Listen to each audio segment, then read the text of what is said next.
Cap, your advice has been a great help these past couple years. I've gone from no history to having 5 credit cards reporting, along with the credit builder loan, to round out my credit portfolio.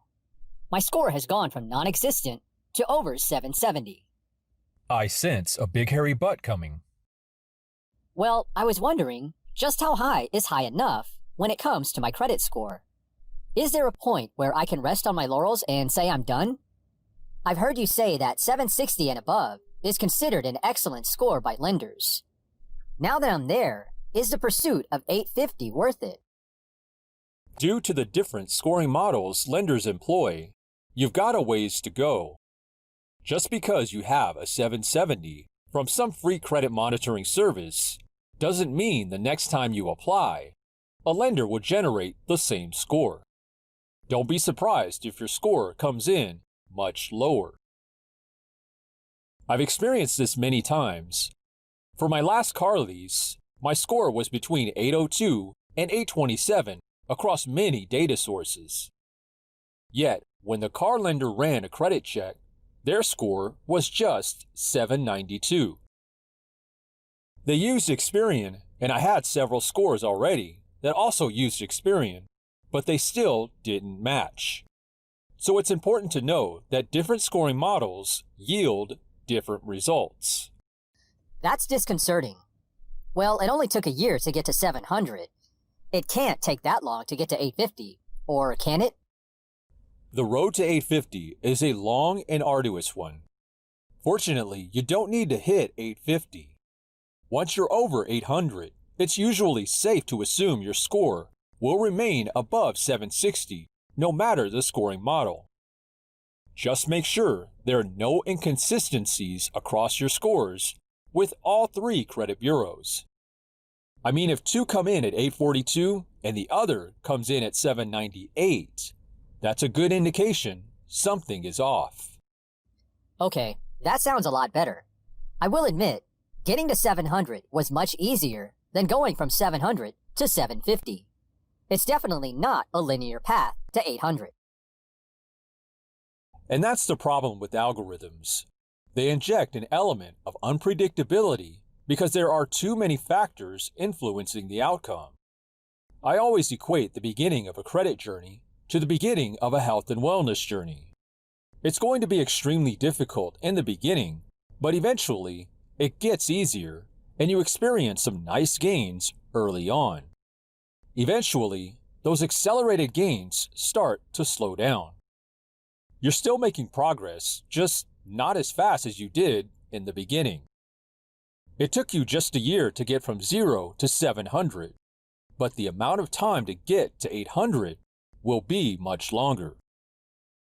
Meh, there's the rub. That's what makes this whole credit thing so frustrating. I know how to manage my money, and I've jumped through all these hoops to prove it. I've even resorted to paying interest and fees for a credit builder loan. I hate paying interest. But because most credit scoring models want to see at least one loan in a credit history to build the account mix factor of a score, I went along with it. This system is rigged to screw over anyone with no history or in the process of rebuilding their history. You're right, but it's important to have a plan and stick to it. Look at how far anyone like you can get in just a couple years. Sitting in the mid-700s will get you favorable terms with lenders. If you were moving into a new place, it'll be a breeze for any landlord that checks your credit. Same goes for any type of insurance you apply for.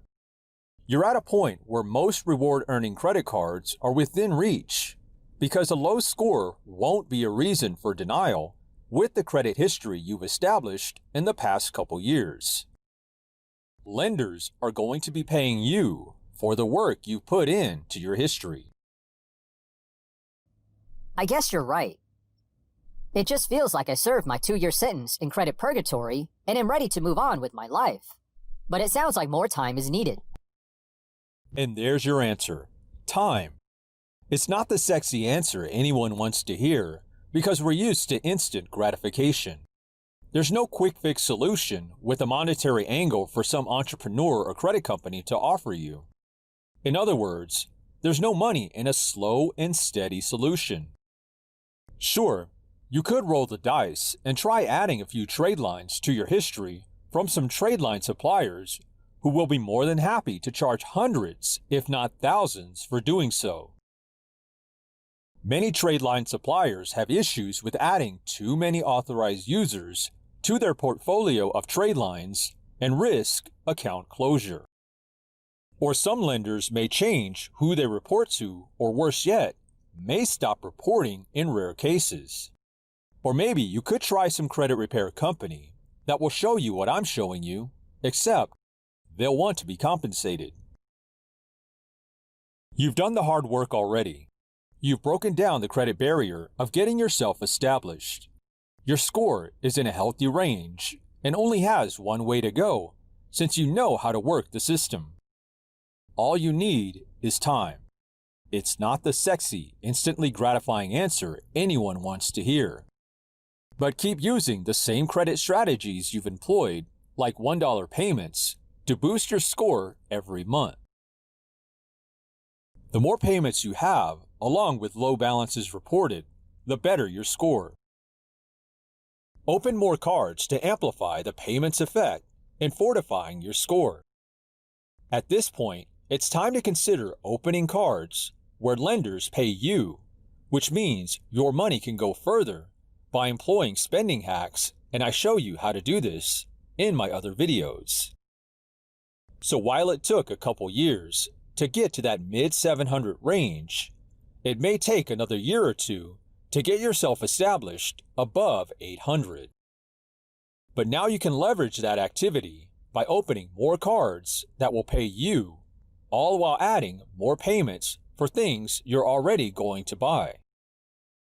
Don't stop practicing good credit habits of generating small, monthly transactions every month across all your cards for things you already intended to buy.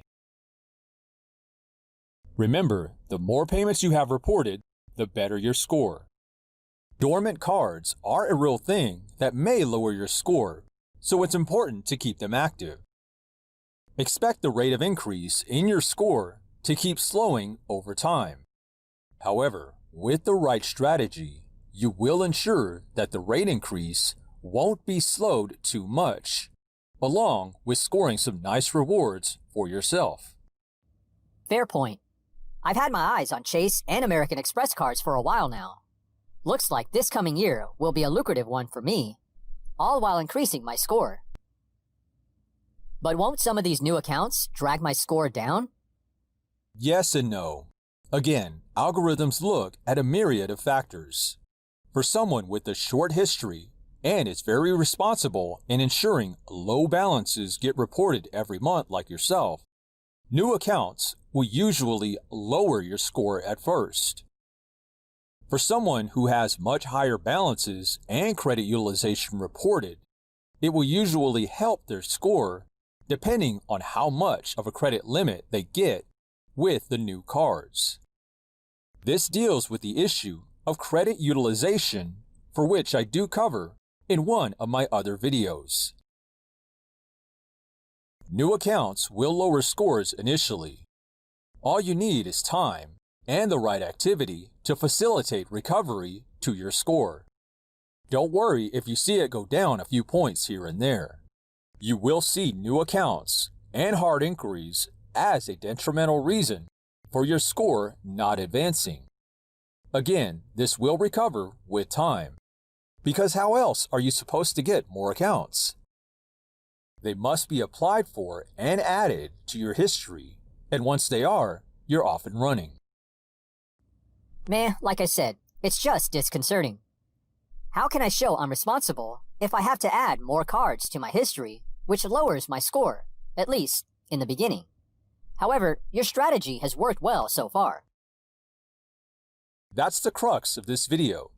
Strategy. It takes time to deploy any successful strategy. Stick to it and you'll go far. What's your strategy with credit? Let me know in the comments anytime. Hit it, Steve.